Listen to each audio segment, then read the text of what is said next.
What if India turned off the tap? What if overnight Pakistan's rivers slowed to a trickle and India's had first rights to the flow? Sounds like a movie plot, right? But this isn't fiction. This is the looming legal and geopolitical crisis around the Indus Water Treaty. And today we are diving deep into what really happens if India suspends it. Here's a spoiler. It's not as simple as just winning or losing. This decision could change the destiny of millions. Hi everyone, welcome back to the channel where we decode law not just for lawyers but for every curious Indian. If you're new here, make sure to hit the subscribe button because we break down complex legal issues into everyday insights that matter to you.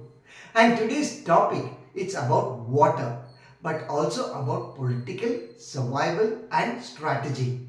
Let's unpack the real impact of suspending the Indus Water Treaty.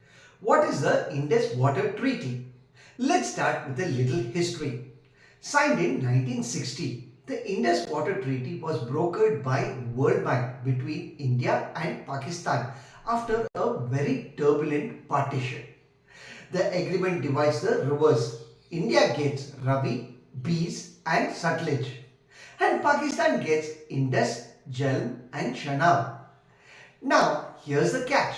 India can use the western rivers, those allocated to Pakistan, only for limited agricultural and hydroelectric purposes, without altering the flow. It's been called one of the most successful water sharing agreements in the world. But lately, the cracks are showing. Can India legally suspend the treaty? Here's the first big question. Can we just pull out? According to Article 12 of the treaty, the agreement is binding and cannot be altered or revoked unilaterally. But wait, doesn't international law allow a country to walk away from the treaty if there is a material breach? That's where the Vienna Convention on Law of Treaties 1969 comes in. India argues that Pakistan's continued support for cross-border terrorism amounts to a breach. But here's the twist. India isn't even a signatory to the Vienna Convention. So, while moral arguments exist, legally, it's messy.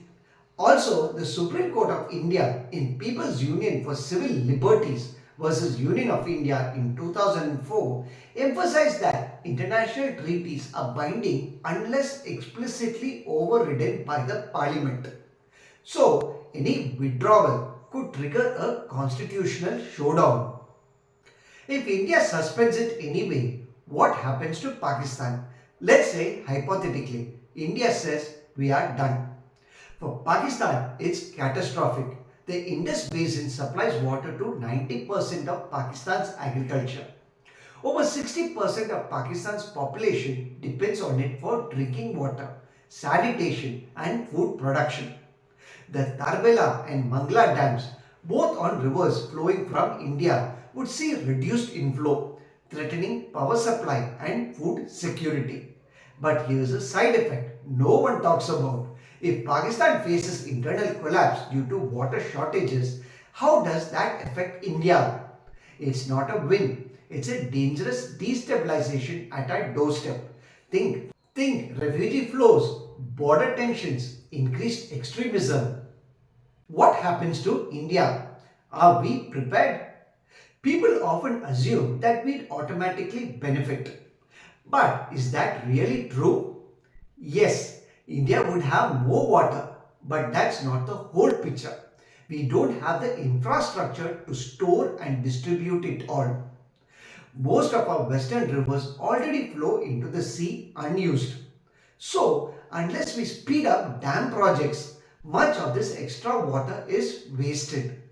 Also, international backlash is real. Unilaterally suspending a treaty signed under the World Bank's supervision could isolate India diplomatically, especially when we are aiming for a bigger global role. Plus, in state of Karnataka versus state of Tamil Nadu in 2016, the Supreme Court reminded us that Water disputes must be solved by law, not power. Let's zoom out. Think about what this treaty teaches us. Two hostile nations, India and Pakistan, have managed to share rivers peacefully for over 60 years. Isn't that remarkable?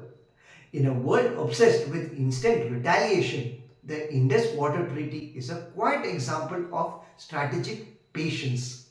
Sometimes holding on to peace requires more strength than pulling out the sword. And maybe, just maybe, this is a life lesson we need today. In our personal lives too, we often rush to cancel, quit, or cut off. But is walking away always the answer? Or is it the easy way out? So, should India suspend the Indus Water Treaty? That's not just a legal question, it's a question of who we are, what kind of global leader we want to be, and what kind of neighbor we aspire to become. The answer isn't just in law books, it's in our vision, our values, and our vigilance. If you found this video valuable, don't forget to hit the like, share, and subscribe. And if you want to understand more about India's international legal challenges, check out our India and International playlist here, mentioned in the description below. Drop a comment below. Should India suspend the Indus Water Treaty? Let's not just talk law, but leadership. And if you think someone needs to see this, hit the share button because this is about our future, one drop at a time. Take care. Bye.